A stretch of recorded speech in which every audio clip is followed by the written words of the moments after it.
भक्तों, आइए हम इस वीडियो के माध्यम से जानते हैं कि श्री हनुमान जी महाराज के जन्म का क्या आधार था और उन्होंने इस पृथ्वी लोक पर जन्म क्यों लिया था।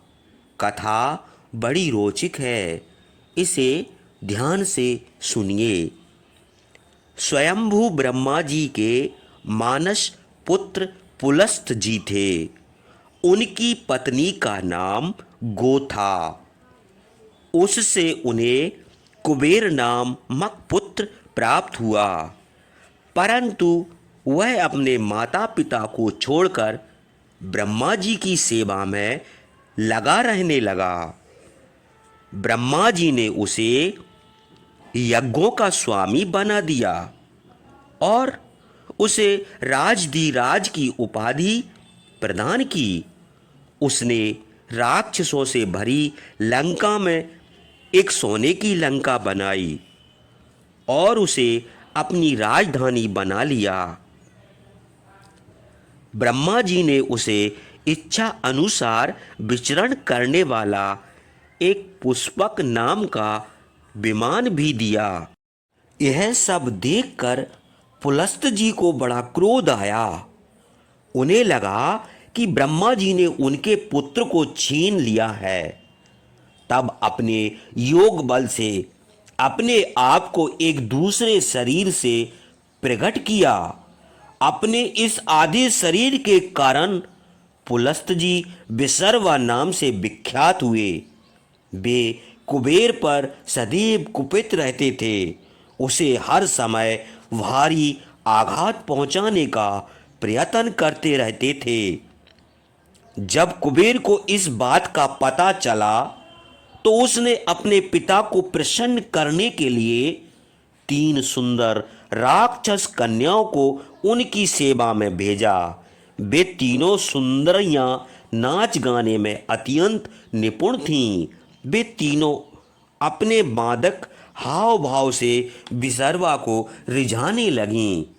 वे अपने अपने तरीके से छिपकर महात्मा विसर्वा को संतुष्ट करने लगीं। वे तीनों सुंदरियां पुष्पोत्कटा, राका और मालिनी के नाम से जानी जाती थीं। उन तीनों से विसर्वा मुनि ने अलग अलग पराक्रमी और अत्यंत मायावी संतानें उत्पन्न की। पुष्पोत्कटा के 2 पुत्र रावण और कुंभकर्ण उत्पन्न हुए। वे अत्यंत बलशाली और दुराचारी प्रवृत्ति के थे। राका के गर्भ से एक पुत्र खर और एक पुत्री शूर्पणखा का जन्म हुआ। तीसरी मालिनी से सबसे अधिक सुंदर, धर्म रक्षक, विनयशील और सत्कर्मों से युक्त एक पुत्र विभीषण का जन्म हुआ। रावण इनमें सबसे बड़ा था, विद्वान था। बुद्धि और चातुर्य बल में उसके 10 सिर थे, इसलिए उसे दशानन भी कहा जाता था। उत्साह, बल और पराक्रम में उसकी बराबरी करने वाला उस काल में कोई दूसरा नहीं था। जबकि आकार प्रकार में कुंभकर्ण बड़ा भयानक था। खर धनुर्विद्या में सबसे बढ़ चढ़कर था। वह मांसाहारी और ऋषि मुनियों का दोषी था।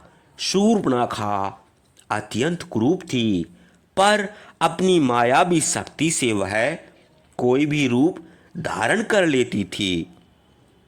वह अपनी इच्छा पूर्ति के लिए ऋषियों को तंग किया करती थी।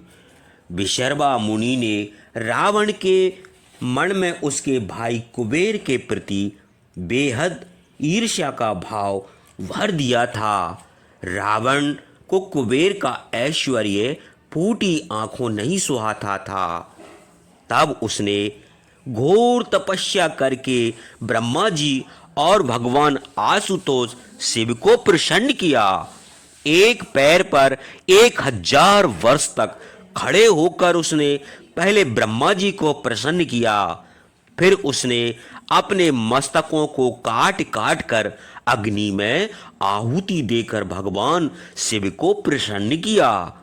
वर मांगने पर उन्होंने रावण को गंधर्व, देवता, असुर, यक्ष, राक्षस, सर्व, किन्नर तथा भूतों आदि से उसे अवध कर दिया। इससे रावण बहुत प्रसन्न हुआ और उसने लंका पर चढ़ाई करके कुबेर से उसकी सोने की लंका छीन ली और स्वयं को वहां का राजा घोषित कर दिया। सभी मनुष्य भक्षी राक्षसों ने रावण को अपना राजा मान लिया। राजा बनने के उपरांत रावण ने ऋषि मुनियों, देवताओं, किन्नर, मनुष्य, गंधर्व, यक्षों आदि को परेशान करना प्रारंभ कर दिया और उन पर भयानक अत्याचार करने लगा। जो भी उसकी सत्ता को चुनौती देते वह उन्हें मौत के घाट उतार देता, उनकी धन संपत्ति छीन लेता, उनकी सुंदर पत्नियों और पुत्रियों को बलपूर्वक अपने रणवास में डाल देता। इससे धरती पर हाहाकार मच गया, जनता त्राह त्राह कर उठी। ऐसे समय सभी सताए हुए ऋषि मुनि, देव ऋषि, सिद्धगण, अग्नि देव और गौ माता को आगे करके ब्रह्मा जी के पास गए और उनसे रक्षा के लिए प्रार्थना करने लगे। भगवान, हम आपकी शरण में आए हैं, आप हमें लंकापति रावण के अत्याचारों से बचाइए, हमारी रक्षा कीजिए, अन्यथा धरती पर धर्म का विनाश हो जाएगा और कोई भी प्राणी परमात्मा का नाम लेने वाला जीवित नहीं बचेगा। इस पर ब्रह्मा जी ने उन्हें आश्वासन दिया और वे उन्हें तथा इंद्र आदि देवगण को साथ लेकर बैकुंठ में भगवान विष्णु के पास पहुंचे। वहां पहुंचकर ब्रह्मा जी ने भगवान विष्णु की स्तुति की और कहा, हे प्रभु, समस्त त्रिलोकी में विसर्वा मुनि के पुत्र रावण का आतंक फैला हुआ है, आप इनकी रक्षा करें। इस प्रार्थना को सुनकर भगवान ने कहा, हे ब्रह्मदेव, रावण के अत्याचारों से मैं अनभिज्ञ नहीं हूँ। मेरा विग्रह अयोध्या के राजा दशरथ के यहाँ उनके ज्येष्ठ पुत्र राम के रूप में जन्म ले चुका है।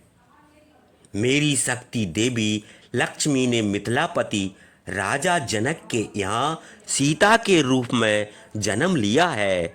मेरे प्रिय शेष जी मेरे भ्राता लक्ष्मण के रूप में जन्म ले चुके हैं और मेरी दो अन्य शक्तियाँ भी मेरे अनुज भरत तथा शत्रुघ्न के रूप में जन्म ले चुकी हैं। मेरा वह विग्रह ही रावण का वध करेगा। उस समय रावण से युद्ध करते समय मुझे तुम सभी की आवश्यकता पड़ेगी, इसीलिए तुम सब भी वन्य जातियों के रूप में किष्किंधा साम्राज्य के आरण्यों और वहाँ के पर्वत श्रेणियों के मध्य जन्म लो। जो आज्ञा प्रभु। ब्रह्मा जी ने कहा और वापस ब्रह्मलोक में लौट आए। वहां आकर उन्होंने सभी देवगण और इंद्र आदि से पृथ्वी पर जन्म लेने के लिए कहा। तुम सभी रीछ, वानर और पक्षी आदि के रूप में जन्म लो। वहां जाकर इच्छा अनुसार रूप धारण करने वाले महापराक्रमी बलवान पुत्र उत्पन्न करो। तुम सभी को देव कार्य सिद्धि के लिए पृथ्वी पर जन्म लेना है। इस बात का सदैव ध्यान रखना। जो आज्ञा ब्रह्मदेव कहकर सभी देवगण वहां से विदा हो गए। इसके बाद वे सभी वानर, वृक्ष और पक्षियों के रूप में वहां उत्पन्न हुए और उन्होंने अनेकानेक महाबली पुत्र उत्पन्न किए।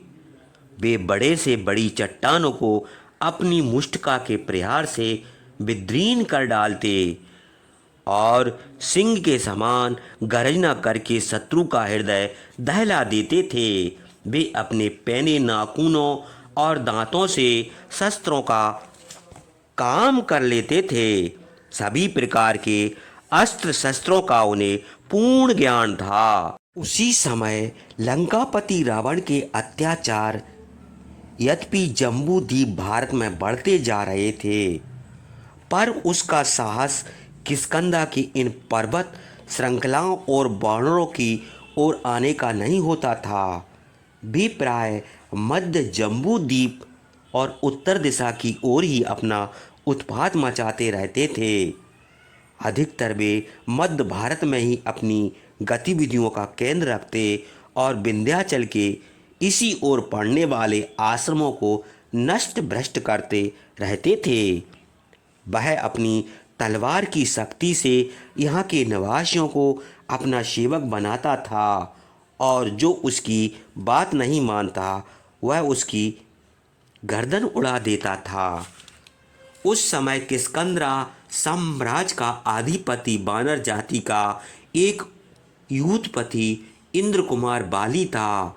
वह अपने छोटे भाई सुग्रीव के साथ रहता था। समस्त वानर और यूथपति उन दोनों भाइयों की सेवा में रहते थे। उन यूथपतियों में वानर राज कुंजर और वानर राज केसरी भी थे। वानर राज कुंजर की एक अति सुंदर पुत्री अंजना थी। उसका विवाह वानर राज केसरी के साथ हुआ था। हनुमान जी अंजना और केसरी की ही संतान थे। वे भी सुग्रीव और बाली की सेवा में रहा करते थे। रीछों का राजा जामवंत भी इसी अरण्य में रहता था।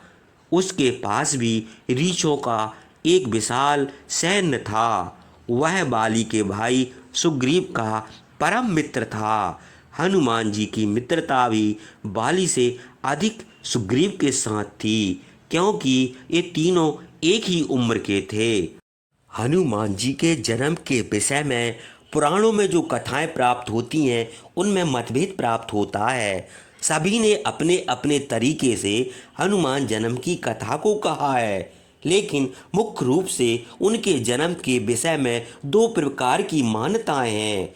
कुछ लोग उन्हें शिव का पुत्र मानते हैं और कुछ पवन देव का।